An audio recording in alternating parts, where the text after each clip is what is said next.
What's your name? My name is Leila Gandhi. Leila Gandhi.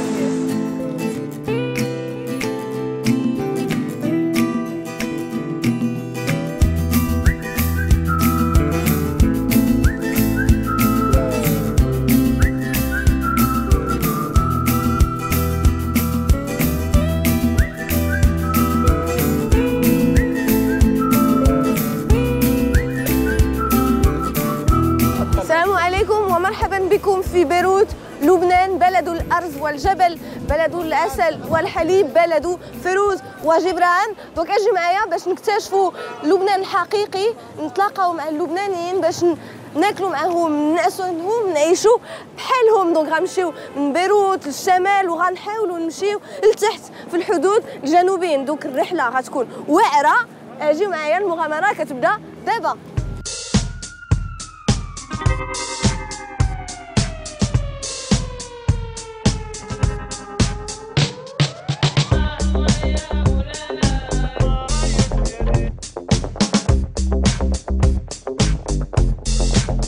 C'est comme la corniche de Casablanca et Copacabana. La corniche de Beyrouth, c'est un lieu social. الناس كيتجمعوا هنا، كيكميو الشيشة، كيصيدوا.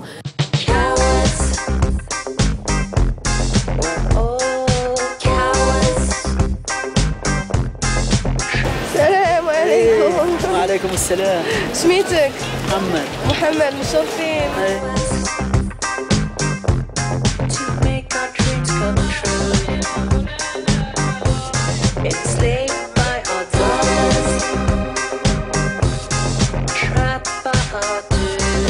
لبنان كيتميز بالتعايش الديني. حنايا في بيروت في وسط المدينه، كنشوفوا في نفس البلاصه واحد المسجد وواحد الكنيسه.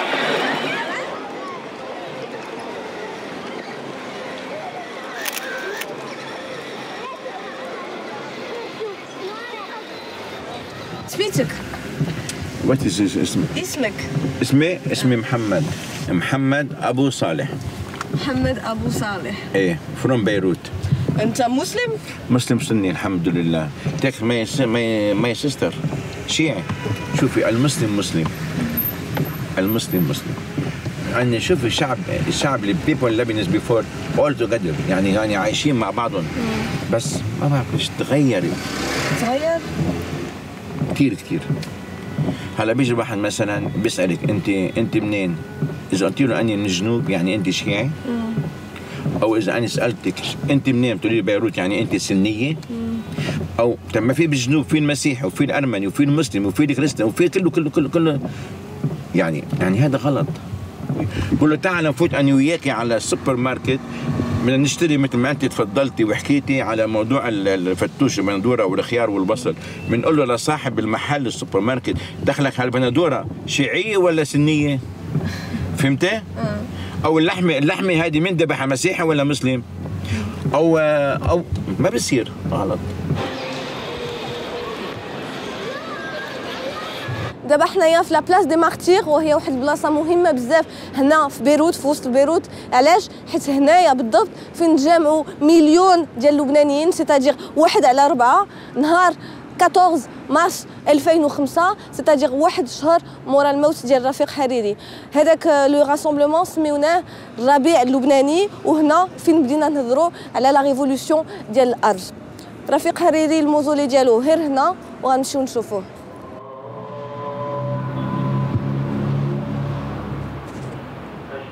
Kamel Jumblat, Béchir Pierre Djemaïel, René Mouawed, Moufti Hassan Khaled. Depuis 1977, la liste des assassinats politiques au Liban est terriblement longue. Et quand on pose la question « qui en est responsable ?», on me répond vaguement « comment savoir ?», ou bien franchement « le régime syrien ». En tout cas, ce qui est certain, c'est que si ces 30 années d'assassinats ont fragilisé et divisé le pays, celui de Rafiq Hariri, lui, l'a réuni.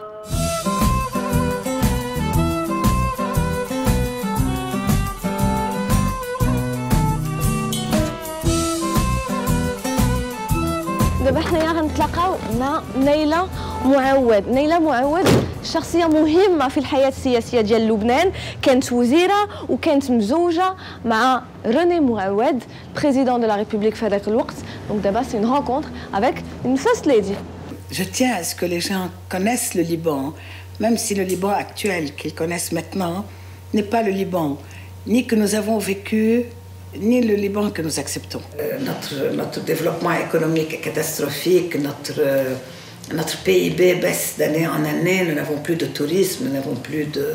Je ne veux pas me plaindre, mais effectivement, nous régressons énormément. Le Liban a connu sa première crise en 1948 lors de l'instauration de l'État d'Israël. Et le Liban a été le maillon faible de toutes ces mutations dans le monde arabe et a été choisi comme terrain fertile pour la guerre des autres. Est-ce que vous pensez que le modèle libanais dérange les pays voisins? Absolument. Tout d'abord, la Syrie, si vous regardez une carte géographique, n'a jamais voulu reconnaître le Liban dans ses frontières comme pays indépendant. Nous sommes entourés à 80% de la Syrie et à 15% d'Israël, qui, de son côté également, n'a aucun intérêt à avoir un pays pluraliste, basé sur des valeurs communes et non pas sur une religion. Le Liban est le seul pays arabe à visage démocratique et où le chef de l'État est un chrétien. Donc ça, en même temps, ça rassure les minorités dans le reste du monde arabe et des minorités qui ne sont pas très minoritaires.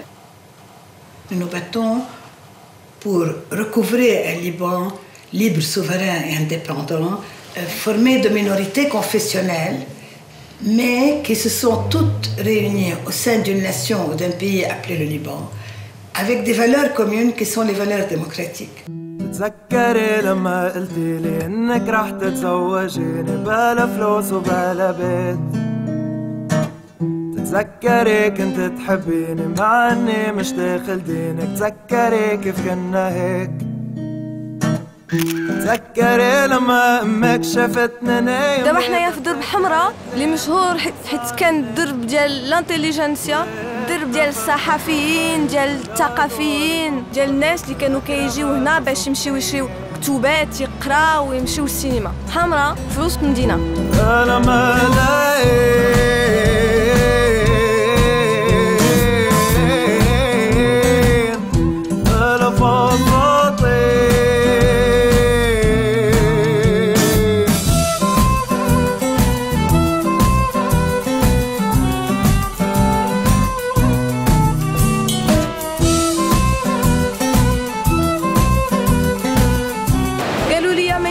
تمشي لبيروت بلا تاكلي من عند بربر وعندو غناكلو. Non, c'est tout ce qui est falafel, sandwich, kebab. Juste à côté, c'est tout ce qui est manouchi, les petites frites comme ça. Salam alaikum. نعناع كبيس زيتون ليمون بس بدي عزمة فوية على الصندوق. أهلا وسهلا مغرب كله. أهلا وسهلا شكرا. لا viande, les cornichons, nana. جبنة وسلية اثنين. C'est bon? صفر طيب.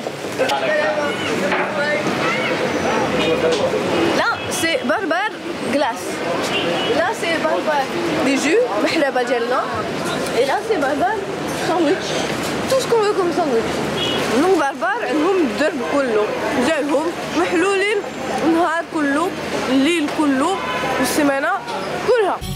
طبعك يا ست تغير ترتيبك كتير وحيرت ما بيتحير زاد التعتيق. طبعك يا ست تغير ترتيبك كتير حيرت ما بيتحير زاد التعتيق. بتضلك تقولي موجوعة بدك طبيب طبيبك قال لي دلوعة جيب لها حبيب. دابا حنايا في AUB, l'université américaine مشهورة dans tout le Moyen-Orient parce que c'est une des premières. Elle a été fondée en 1868 et on va à la rencontre de Tariq Mitri, écrivain, grand intellectuel libanais, plusieurs fois ministre. Ce qui a fait la valeur de ce pays, c'est la diversité. Et donc si on est conscient de cela, on cherche à vivre ensemble. Mais parfois cette diversité elle-même devient cause de division. Et à ce moment-là, nos identités religieuses deviennent des éléments de division. Cette autosuffisance communautaire, ce narcissisme communautaire fait tort à l'idée même du Liban, à la valeur même du Liban, au sens même de ce pays. On est hybride. Une partie de nous est moderne, ouverte, et une autre est malheureusement tribale, archaïque. C'est un pays qui va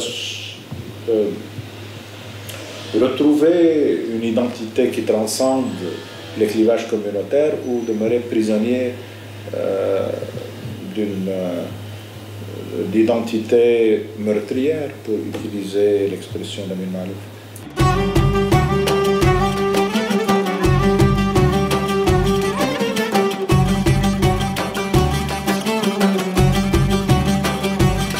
اللبنانيات معروفين في العالم كله نقولوا بانهم سون تري جولي، كيديروا المكياج كتير وزوين وواعر وكيديروا التجميل بزاف. يلا معنا نمشيو نشوفوا هادشي. صغيرة ميك اب لبناني؟ لبناني والشعر لبناني، كل شيء لبناني، كله لبناني اللوك. خمنينا يا جماعه كله لبناني اللوك. هذا؟ ايه كلر، حبيتي هيك الوان؟ الوان ايه اوكي. الميك اب لبناني مشهور في المغرب. بدايات انا بعرف البدايه كانت بالميك اب لمصر مش للبنان. ايام الفراعنه هيدا الكحل الاسود اللي هلا كتير موضه هيدا. بس لاحظي بلبنان في تنوع. يعني بتلاقي شكل هيفا غير شكل نانسي، ما هيك غير شكل سيرين عبد النور. بتعرفيها سيرين؟ نجوى كرام. نجوى كرام. يعني في اختلاف بالاشكال. والتجميل موضه؟ اكيد التجميل كمان. النيف، الانوف، الخدود. بعدين عندنا شيء اسمه تاتو، الصدر، الدريار. المرأة اللبنانية مرأة حرة؟ أكيد كتير. إيه عندها استقلالية المرأة اللبنانية. بيجي من طبيعة البيت، لأنه البيت بلبنان البيت الأهل يعني البي الأم الخي إجمالاً عقله متحرر غير دول تانية. عرفتي؟ مسموح لها تشتغل، مسموح لها تلبس، مسموح لها يكون عندها فريند شاب مش بنت. عرفتي؟ بقى ايه الحرية بلبنان اجمالا موجودة. انتي مسلمة مسيحية؟ مسلمة. هو لازم اقول لك انا لبنانية. بما انه عيب نقول شو نحن، لازم نقول لبناني بس. انتي عندك بنتك؟ ايه عندي مايا. عمرها 7 سنين. 7 سنين ما زالت صغيرة. نو ميك اب. هلا هي وصغيرة بتحب كثير الميك اب، تشتغل كثير.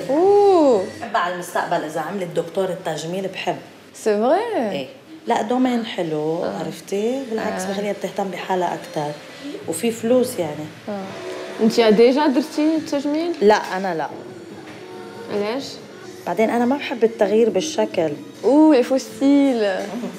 اول مره غنحط موس.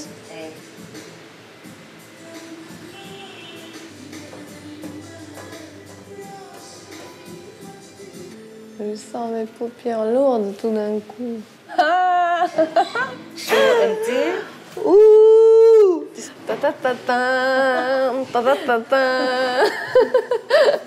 Et voilà le Lubnani look fait par Mahassine à la maison de Maya.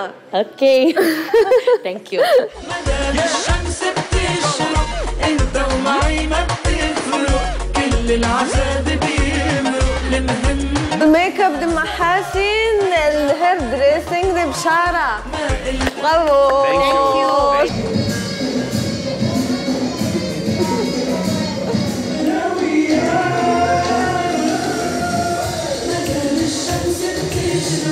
انت ومعي ما بتفرق،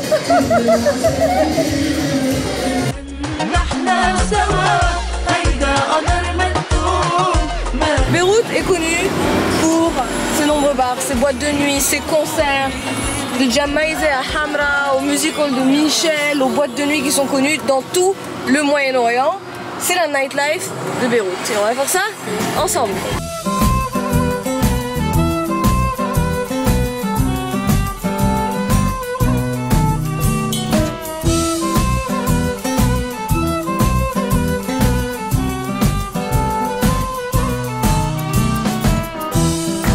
بيروت معروفة انه العالم ما بيهمها شو بيصير تاني نهار وبس انه همهم ينبسطوا بوقتها بساعتها بقى بيعيشوا حياتهم بس بدهم يكونوا مبسوطين ويشربوا الكاس والكيف وبيحبوا يظهروا وياكلوا ويتسقفوا ويروحوا على المعارض.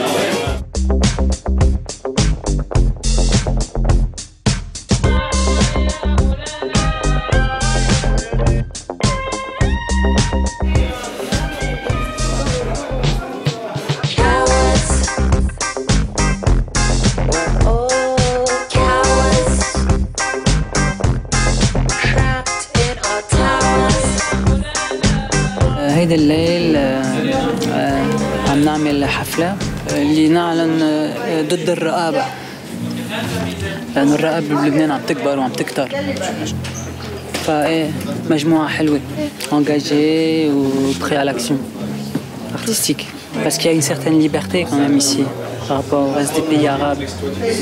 Il y a du débat, il y a beaucoup de culture et d'influence du monde entier. Donc ça permet à une scène de se développer et donc de produire de la musique et donc d'exister et donc de se plaindre.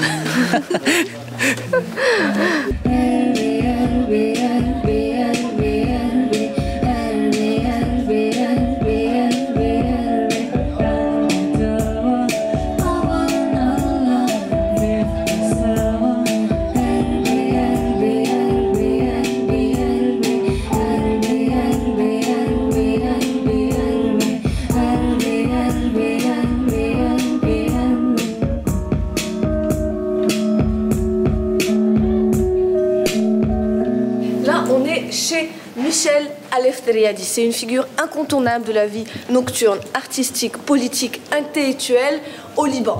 Et on va à sa rencontre. الحياة الثقافية ولا سين ارتستيك اللبنانية هي مشهورة في العالم كله وخصوصا في العالم كله. لا أكثر شيء بالعالم العربي لأنه لسوء الحظ بالعالم العربي آخر كم سنة ما فيها الإشراك الثقافي يعني بسبب الوضع الاقتصادي والوضع الثقافي والديكتاتوريات اللي كانت.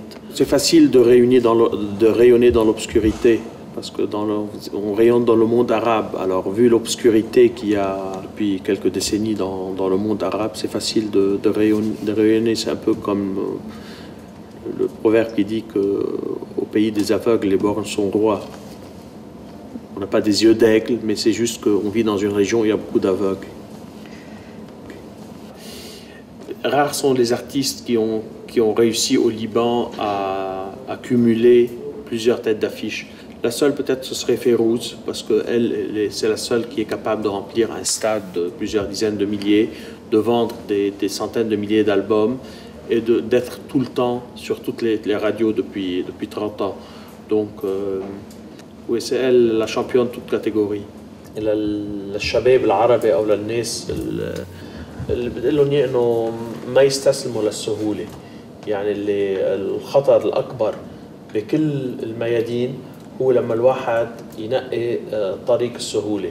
وهون بيكاسو كان يقول ce n'est pas le chemin qui est difficile, mais le difficile qui est le chemin.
فرنسا رئيس الجمهورية موراني، المجلس شيعي، رئيس الوزراء مسلم سني. نزل دوان يعني. احنا فلسطين انجليزي عربي. حيفا، انا بحيفا، مواليد حيفا. 100 كريستيان روم كاثوليك. كثير فلسطيني في لبنان؟ 5000 500,000 بس نصن اردن سوريا لبنان كله فاتوا على البلاد كلها العربية. يعني هربنا من حرب فلسطين، جينا حربهم 18 سنة حربهم. شوفي لوين يعني هربوا من هيك ليعيشوا هون ماتوا هون فات. ممنوع يفوت على اسرائيل خلص، اذا طلع يعني خلص جيت اوت برا. انت تحب ترجع لفلسطين او؟ مش ممنوع، مش حربوا. اتس كلوز، النقورة ممنوع كلوز. إذا صار في صلح كله بيرجع. إذا في صلح كله بيرجع، ما بضلش حدا هون. يا ريت تفتح اليوم فلسطين برجع، اليوم مش بكره، اليوم. هلا إذا بفتح فلسطين بقول لك باي باي. هذا صبرة شتيلة هون. هاي شفت صبرة شتيلة هون صبرة. شوف طلع.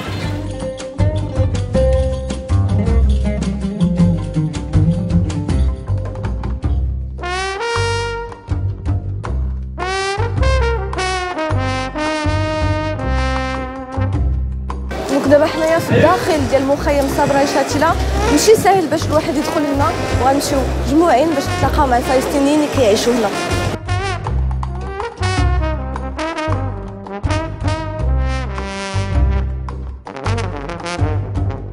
السلام عليكم.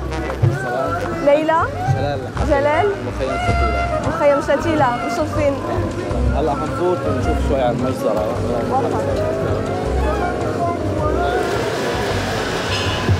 هون بسنة 82 صارت أبشع مجزرة بالتاريخ الشعب الفلسطيني واللبناني. حوالي 2000 شهيد في هون مدفون. هنا؟ ايه مدفونين هون كلهم فوق بعض. ولماذا قتلون 2000 فلسطيني في صبرا شتيلة هذا العام؟ بس لأننا فلسطينيين فقط. ممنوع نعيش.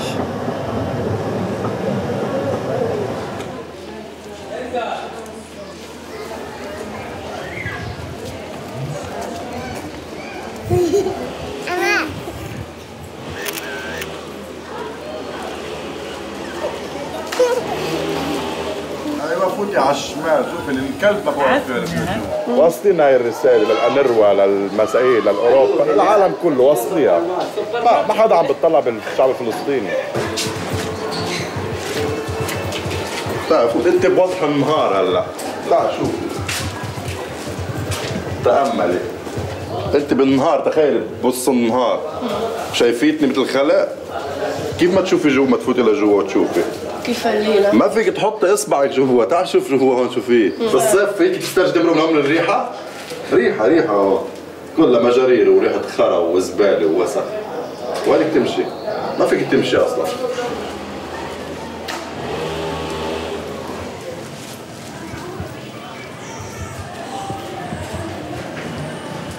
السلام عليكم. وعليكم السلام. شرفين، اسمي ليلى. أهلين. من المغرب. اهلا وسهلا. اهلا وسهلا، شكرا جزيلا. احنا كفلسطينيين متمسكين بهالمخيم، يعني المخيم هذا دمرته اسرائيل، دمروه القوى الانعزاليه، دمرته المؤامرات الداخليه اللي عملوها علينا ضد عرفات، دمروا الانظمه الاستبداديه وبقينا فيه. الحياه لا تليق بالحيوانات بالمخيم، يعني لا كهرباء، لا ماء، لا أعمال، بنك ممنوع، دكتور ممنوع، طب ممنوع، محاماة ممنوعة، محاسبة ممنوعة. ولماذا ممنوع؟ هكا القوانين اللبنانية، لا الانتقال فيها إلى بلدنا. أملي هو العودة، أنا شايفها يرونها بعيدة ونراها قريبة وإنا لصادقون. أملنا القدس، أنا قاعد هون بانتظار عودتي على القدس، بانتظار عودتي لأصلي بالقدس محررة.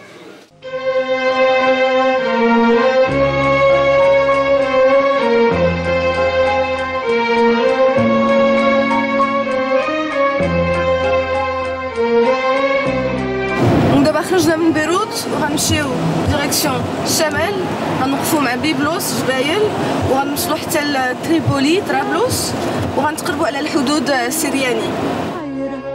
والشارع غريب تجي هاك البنت من بيت العتيق ويقول انطريني. On dit que c'est une des plus anciennes villes du monde. Et c'est en 3000 avant Jésus-Christ que les Phéniciens, les grands Phéniciens, se sont installés ici. C'était un carrefour incroyable de commerce. Et c'est ici, dit-on, que l'alphabet a été inventé pour faciliter le commerce, d'où le nom Byblos, qui veut dire papyrus en grec. Nous sommes à Byblos, bienvenue.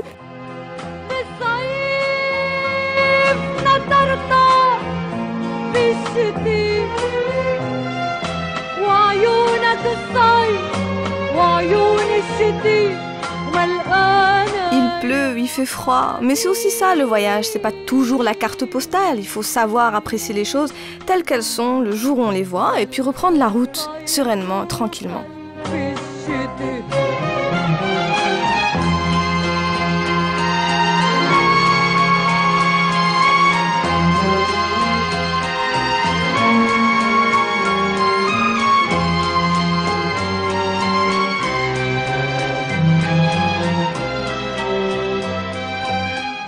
Alors là c'est un truc de dingue, en fait on vient de rencontrer Rachid à Tripoli et il me dit est-ce que tu veux rencontrer le Premier ministre? Bah oui, on veut rencontrer Monsieur Mikati avec plaisir. Monsieur Mikati, Leila Rendi, أنا مغربية. واحد سؤال للمغرب، ممكن لنا نقول بأن لبنان مثل للبلدان الخارجيين للتعايش الديني؟ لبنان كما هو معروف بالممارسة وبالدستور هو موطن العيش المشترك كل الطوائف ولكل الحضارات، فهذا الأمر هو أمر بديهي، وهذا سؤال بالنسبة لأي لبناني سؤال طبيعي. لبنان الكيان يدمج ويشارك فيه أكثر من 18 طائفة، نحن نعيش بمحبة ونعيش بإخلاص ضمن وحدة هذا الوطن، فهذا هو الأساس. أقولها لكل مواطن عربي أو مواطن غربي أن يأخذ مثل لبنان كالمثل الأساسي لهذا الموضوع. ترين اليوم الناس هنا معظمهم ربما من طائفة واحدة، ولكن نحن هنا لا نميز بين طائفة وطائفة وبين مذهب ومذهب، وهذا هو الأساس. شكرا. C'était vraiment imprévu et je dois dire c'est grâce à notre ami Rachid. Voilà les rencontres, سفر رحلة كنتلاقاو مع الناس وكنعيشوا شي اكسبيريونس هكا هما واعرين بزاف. مرحبا بكم بطرابلس، المدينة في الشمال ديال لبنان، avec المساجد، المدرسات، السوق القديم، ودابا حنايا في المدينة القديمة وغنمشيو نشوفوا طرابلس. كتبها حبيبي بالدمع الحزين، فتحت الرسالة وروح ضايعين. السلام عليكم. روامي. Ok. On va goûter Rouami parce que Trablos, Tripoli, est connu pour ses pâtisseries. Haouiyat Trablos. C'est un peu comme la choubakia. Sabia Zainab. Sabia Zainab. حلو. ندوقو كلشي. مشبع.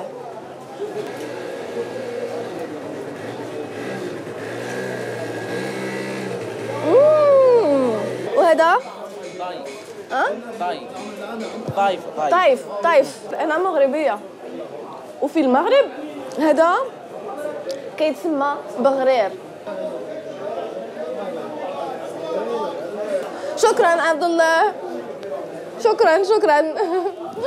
Il m'a dit non, tu payes pas. ما تخلصيش, c'est gratuit. Comme nous, l'hospitalité, مغربية, لبنانية, بحال. حبيتك بالصيف، حبيتك بالشتي، نطرتك بالصيف، نطرتك بالشتي. دابا حنايا في الجامع الكبير ديال طرابلس.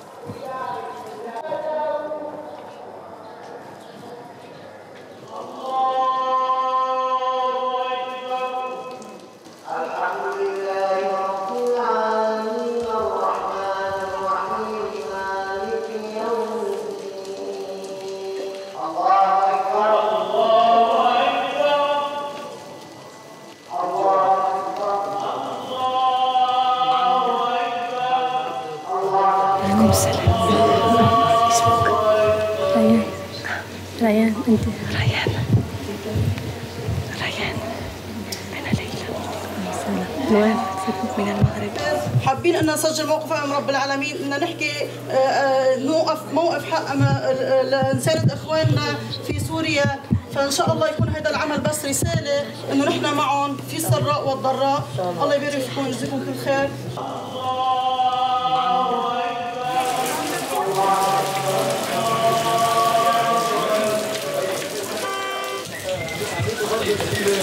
C'est la galère, il pleut, il grêle.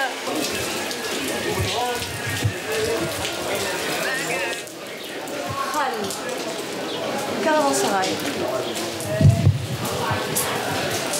Naïm était en train de m'expliquer que là, on est Khan Saboun. Khan Saboun. Caravansérail Saboun. من الوقت المملك. مماليك. وقت المماليك. وقت المماليك. المماليك. والعثماني. بزاف مملوك. بزاف مملوك. كتقول شويه العربيه؟ لا شويه العربيه مش مغربي شويه كلام مش مغربي بس انا بزاف.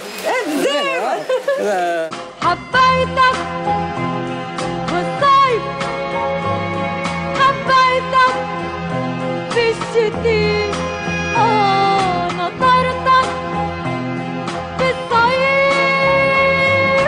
كادو لك. شكرا جزيلا. اهلا وسهلا. شكرا جزيلا. هذا كادو البنات ديال المغرب كلهم. يا حبيبي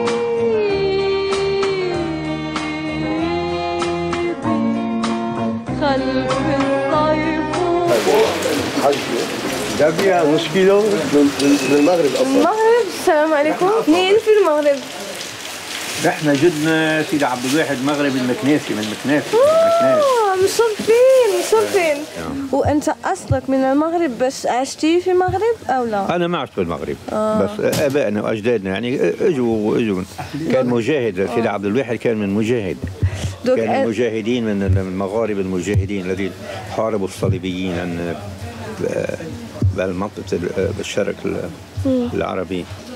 كان قلعة خاصة بالمجاهدين المغاربة، فرقة تيجي من المغرب مستوطنة قال مرابطون للدفاع عن طرابلس. دونك أنت شوي لبناني مغربي. احنا هلا لبنانية بس الاصل من المغرب بس لبنانية احنا اكيد. هذا مغربي؟ خلي لك يا نو خلي لك يا شوفي خلي لك يا. طب بدي اعطيك هذا من جهتي. طيب خذي لانه طقس شتاء هلا مشان ما تنضري. ها حطي هذا بدي. شكرا. لانه هذا طقس بارد مشان ما تنضري. شكرا. J'ai rencontré un monsieur d'origine de Meknès. Il est jamais venu au Maroc, mais je lui ai dit غنعطي لك الشاش ديالي حتى تجي تزورنا في المغرب. Et lui il m'a donné son écharpe. حلو.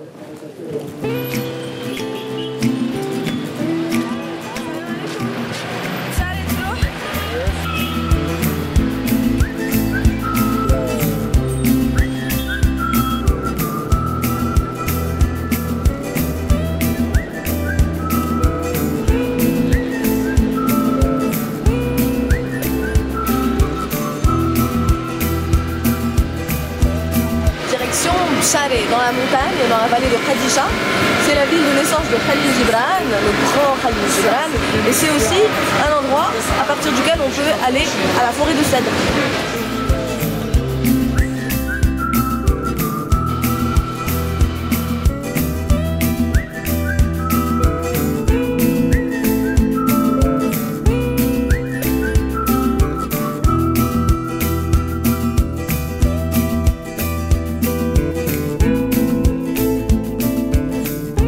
شاري هي واحد المدينة اللي هي في لافالي قديشة. قديشة اللي هي مشهورة بزاف في لبنان.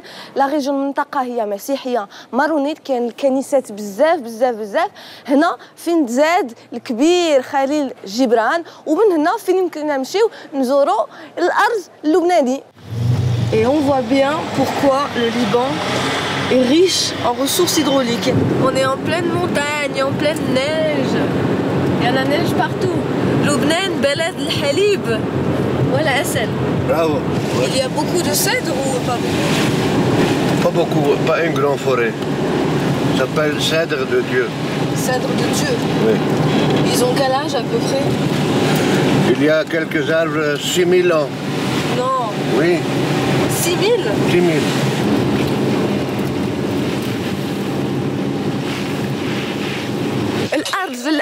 الأرز اللبناني. Voici le cèdre du Liban. Nous sommes au pays du cèdre et je vous ai emmené en haut de la montagne, dans la forêt de cèdre millénaire. Ils ont 6000 ans, 6000 سنة. اسمي شاربن. شاربن؟ يا شاربن. ليلى. شرفنا. هذا شعار لبنان. حتى الشعار يعني كان تحفظوا عليهم صح؟ طبعا. كان ممنوع حدا اذا حدا بيقص غصن واحد، اذا حدا بيقص شجره صغيره هالقد 6 أشهر حبس. بفوت على الحبس. بفوت على الحبس. ممنوع. يجرموا فيكي صبوس.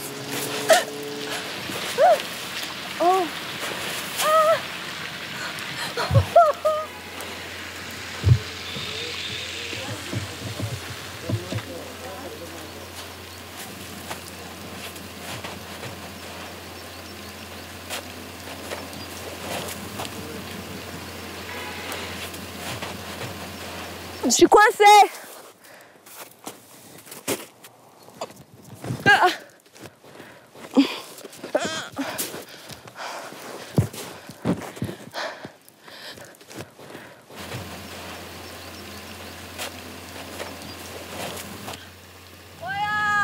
Pas facile d'arriver jusque-là, mais je l'ai fait pour vous.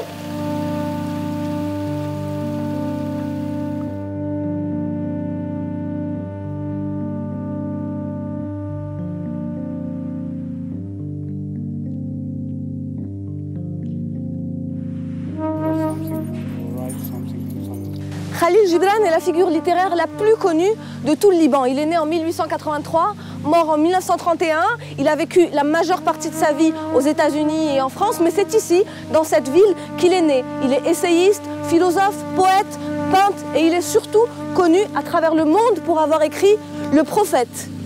Khalil Gibran.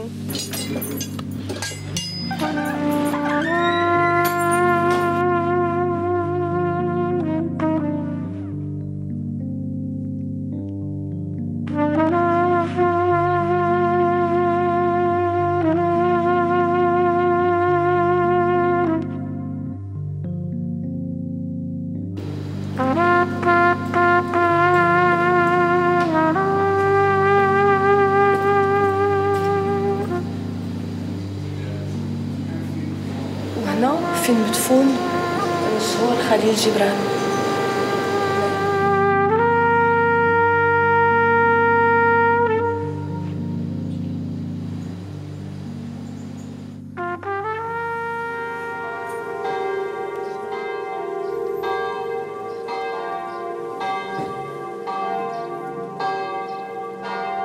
السلام عليك يا مملوءة نعمة الرب معك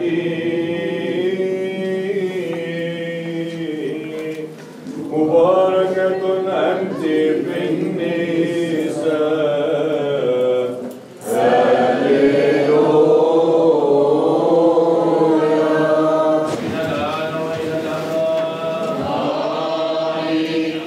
كمان بفرح نستقبل الإعلاميين اللي هن بايننا عم يحاولوا ياخذوا بعض اللقطات اللي هن اجوا من المغرب وياخذوا عن واقع لبنان وهلا انتم بشكل. شكرا.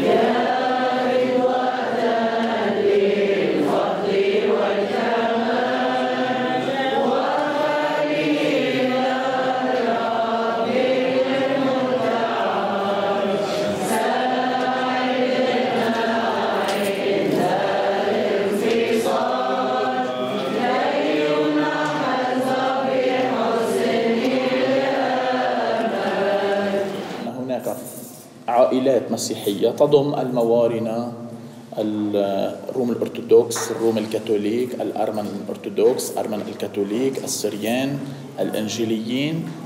وإذا قلنا العائلات غير المسيحية نعني بها العائلات الشيعية، السنية، الدرزية، العلوية، وكل هذه الجماعات تشكل جماعة واحدة تعيش على أرض لبنان وفقا لدستور يقول بفقراته الأولى أن لبنان دولة مدنية عصرية تؤمن بالله كل على طريقته، كلنا أبناء الله الواحد ومواطنين في هذا البلد الحبيب لبنان. لذلك ندعو الجميع إلى أن يعيشوا الحوار والمحبة والسلام ويبتعدوا عن العنف الذي هو ليس من صفات وسمات المؤمنين.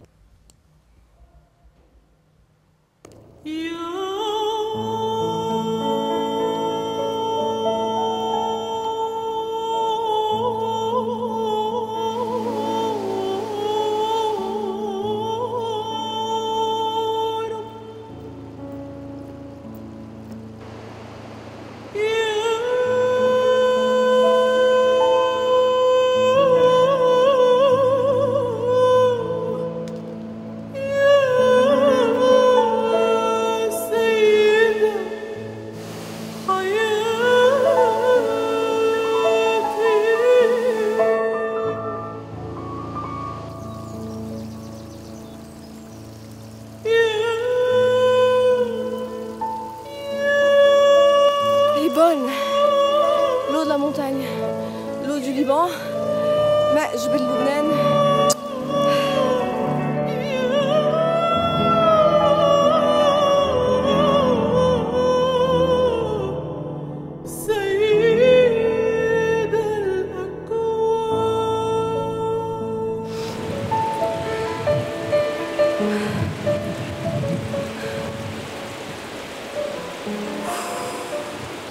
تلاقينا معاه في الارض هذا الصباح شاربل وغنمشيو نباتو عنده مع عائلته وغنطيبو مجموعين. هوني بدكم فيكم تناموا بس ما تناموا بالساق. شكرا. بيت كبيرة.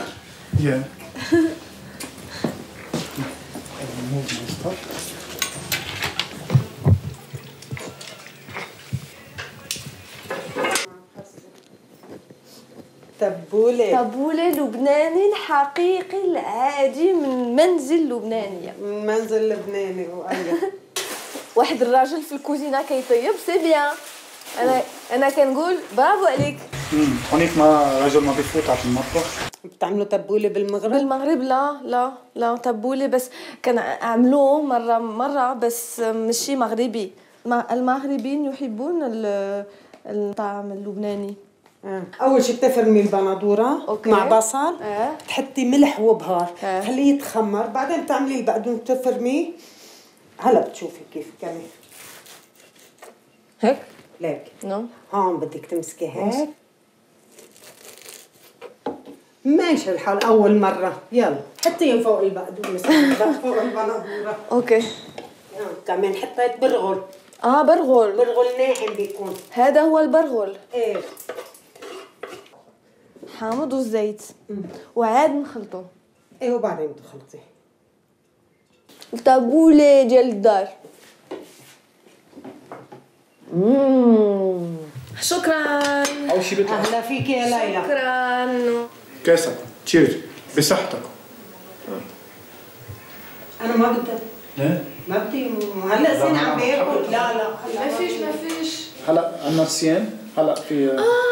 كتصومي دابا انتي؟ 15 days 50 يوم. 50 يوم كتصوم. صوم. باش الصوم المسيحي ما بياكلوا لحمه، وفي عالم يعني بيصوموا عن اللحمه وعن الدجاج وعن دابا كلهم كيصوموا. والروم مش كل العالم بس هلا وقت الصيام، بس مش كل العالم بتصوم. وانت كتصوم؟ انا؟ لا مش فيري ايزي. بس كل شيء هكا دقه واحده؟ لا مش ضروري. اوكي داكوغ دونك هكا. طيب المغرب كنقولوا الله يعطيك الصحة. الله يعطيك الصحة. الله يعطيك العافية يعني. يعطيك العافية. قدموا على المباراة في كتاب العدل اللي نحن أجريناها ولو موفق. العلامات اللي حصلوا عليها ما كانت منيحة يعني بشكل إنه يقدر إنه تسمح لهم يكونوا كتاب عدل. الحكام والعدل المكلفون وبحسب القانون. بوسة. صبحي على خير. وانتي من اهل حبيبي. تلاقينا مع شاربل الصباح وحلينا باب دارو وتلاقينا مع ماما وكلينا جامعين. هذا هو السفر. دابا صبحوا على خير في الدبوغيف. bonne nuit et à demain.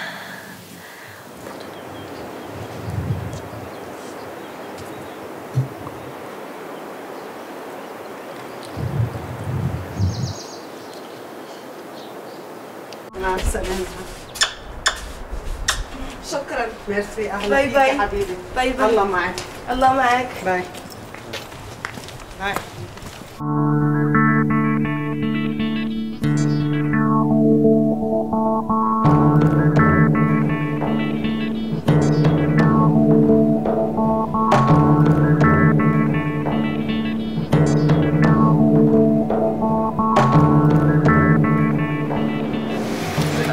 Donc là en fait il y a comme un bouchon.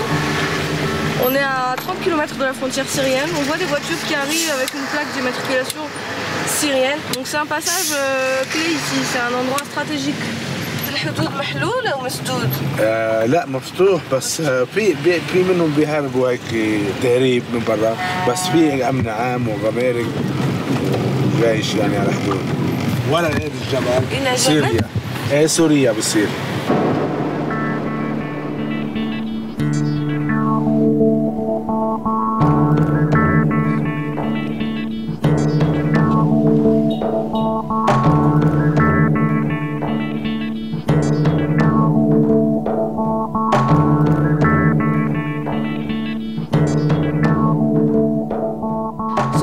Histoire incroyable. C'est un vrai plongeon dans le passé et dans les civilisations qui se sont succédées ici. Comme à Byblos, ce sont les Phéniciens qui se sont installés en premier ici, en moins 3000 avant Jésus-Christ. Puis en moins 1000 avant Jésus-Christ, ils ont construit un temple païen dédié au dieu Baal, d'où le nom Baalbek. C'était en fait un lieu stratégique puisqu'il se trouve précisément entre le célèbre fleuve Litanie et la rivière Saadi. Alexandre le Grand est arrivé et il en a fait une ville qui s'appelle Héliopolis, la cité du soleil.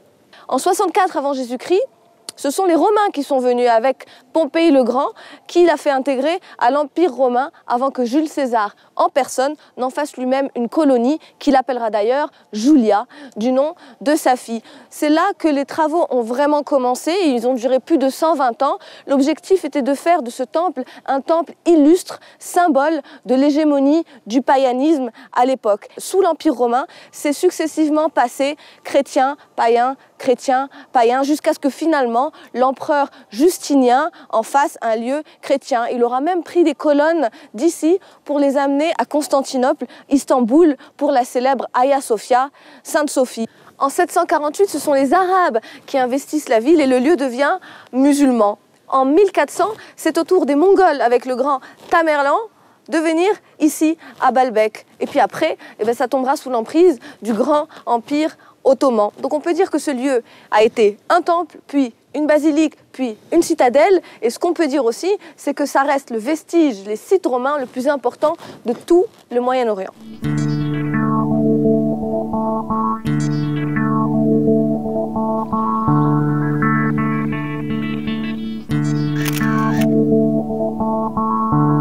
الماكله اللبنانيه كتشبه شويه الماكله ديال تركيا المهم الماكله ديال البحر المتوسط ان جينيرال بزاف ديال الاشياء اللي كيشبهوا شويه ديالنا هذا فول هذا باذنجان هذا حمص هي فتوش وهذا فلافل يلا تفضلوا تفضلوا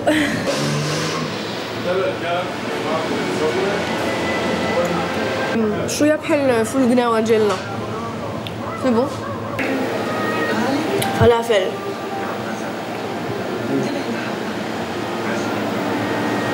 اعملي بالملعقه هيك اعملي بالملعقه وريني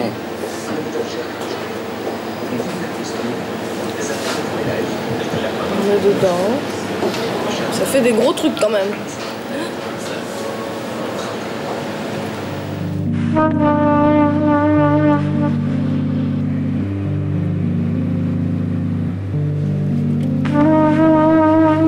دابا غنمشيو في الجنوب ديال البلاد غنتلاقاو مع وليد ديجا كنت تلاقيت معاه في بيروت وكان قال لي الا بغيتي غنوصلك هي في الحدود.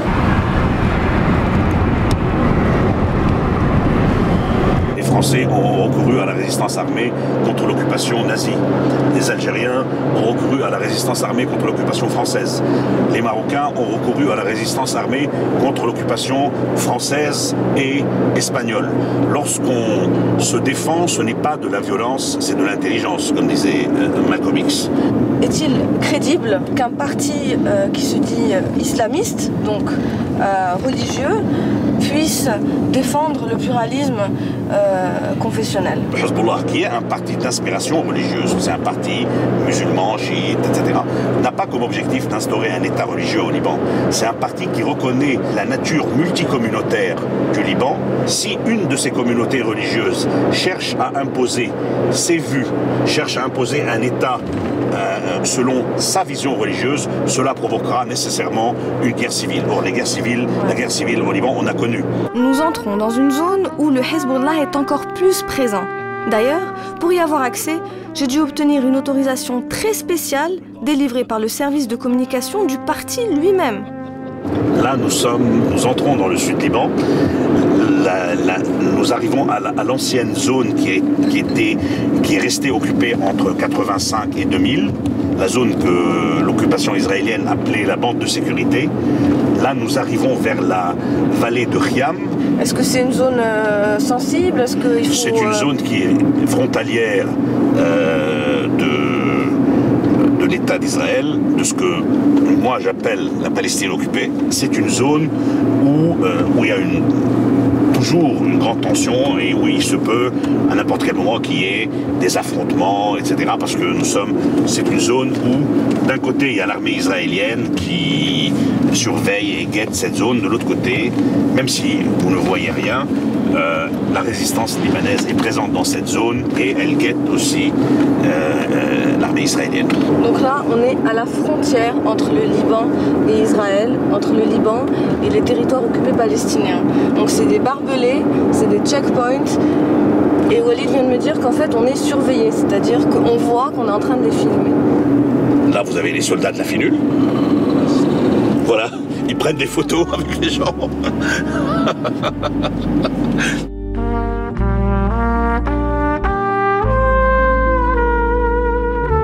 Si tous les Libanais sont unanimes pour dire que l'État a besoin du Hezbollah pour la défense de son territoire, le fait que le parti soit toujours armé divise l'opinion et fait encore débat aujourd'hui.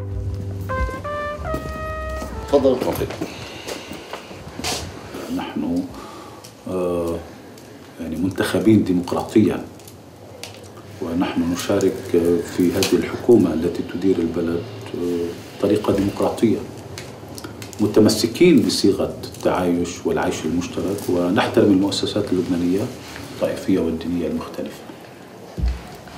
ما هو مبرر بقاء حزب الله مسلحا اليوم؟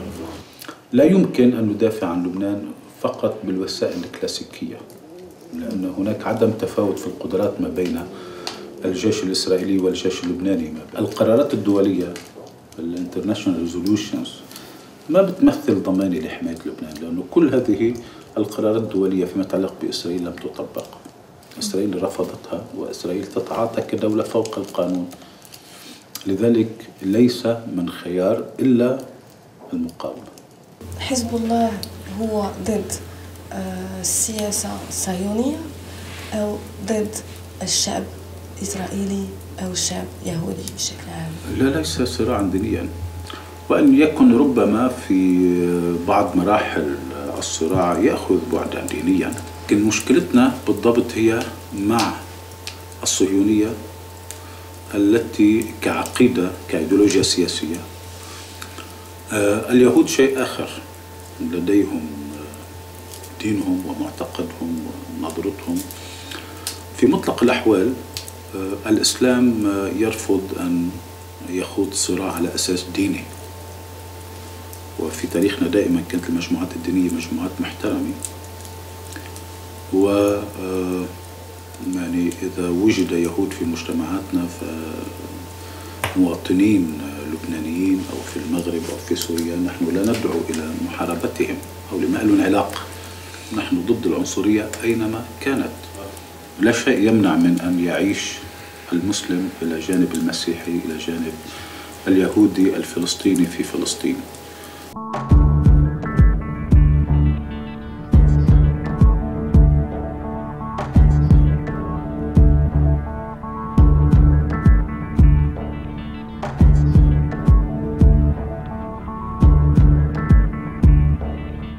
Ce lieu est magnifique, il paraît serein, presque anodin, et pourtant, il concentre les crispations politiques de toute une région, avec à ma gauche le Liban et à ma droite ce que certains appellent Israël et d'autres Palestine.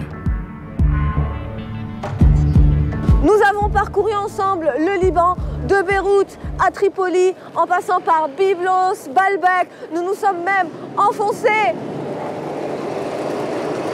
dans le grand sud du pays. Et on a surtout rencontré Walid, Dima, Nino, Hella, Michel, Raed, toutes ces personnes qui font le Liban au quotidien, qui nous ont permis de découvrir sa culture, sa gastronomie, sa vie artistique, sa vie culturelle, sa politique, et qui nous ont permis d'aimer ce pays si riche et si divers. Alors je leur dis merci à tous, merci à vous, shukran, masa el khair, et je vous dis à bientôt pour de nouvelles rencontres, ya habibi.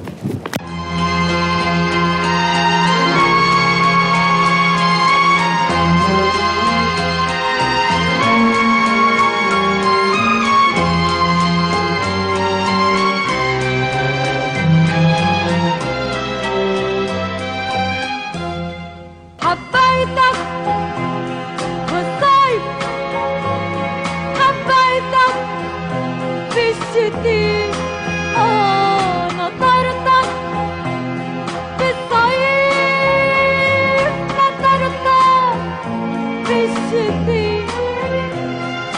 وعيونك الصيف وعيوني الشتي ملقانة